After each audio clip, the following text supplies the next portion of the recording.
Here's another early transistor from Australia, the AWA, all transistor radiola, model 893P. This is a very large transistor. It was the largest production transistor of its time in Australia, and came out around about 1958, 1959. These also were known as the Flying Doctor radio series, and if I lift up the front there and expose, you can see here that there's a world time map and also the Flying Doctor frequencies there over on the fairly standard but very expensive transistor in its day.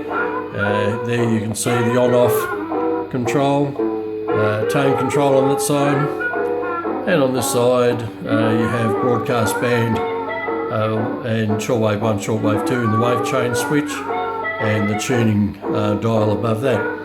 And you can see the dial is made up of the Australian broadcast stations of the era, and the shortwave band, I'll just turn that down a little bit, the shortwave band roughly from 2 megahertz to 18 megahertz is divided up into two bands. Now I'll just again turn this one around. Fairly hefty radio, weighs heaps. They came out in a couple of versions. This one has a vinyl case on it, and another one has a leatherette sort of case on it. So just bear with me for a second while we turn it around.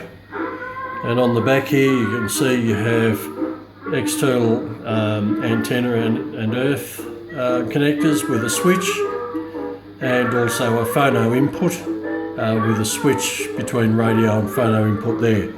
Now I can just take the back of it off, and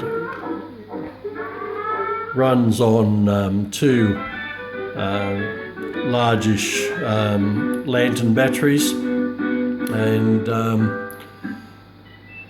it uses, of course, of the era, the germanium transistors. In this particular one, I think there's 8 transistors in it, and what's the series? 2N370, a couple of them, 2N270s, 2N408s, 2N218, and so that was the series that was around of the day, and ran on 2 Everready 509s or Diamond 3509 6-volt batteries. Now, this radio has actually only ever had 3 sets of batteries in it. One in 1970 and 1906, when I first got the radio. 2006, what am I talking about? And then I've only just replaced the batteries in 2015.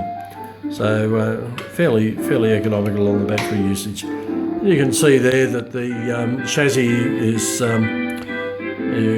made on a metal chassis there, and with point-to-point wiring. There's no circuit boards in this particular radio. Yeah, so there we go. There's a rather large wave change arrangement and tuning coils. 3-gang tuning capacitor down the bottom there, so it was a fairly hefty sort of radio in its day. And one thing you may have noticed is a very unusual speaker,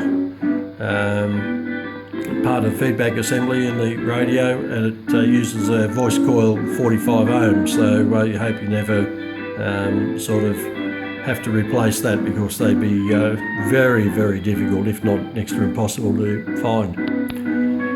Well, there we go. I hope you've enjoyed this overview on an early Australian transistor radio, the AWA Radiola model 893P.